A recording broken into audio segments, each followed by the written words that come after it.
தீரும் பருவத்தில் மெருகேறும் தொட்டாலும் கை மணக்கும்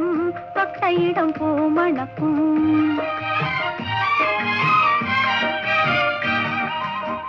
பார்த்தால் பசி தீரும் பருவத்தில் மெருகேறும் தொட்டாலும் கை மணக்கும்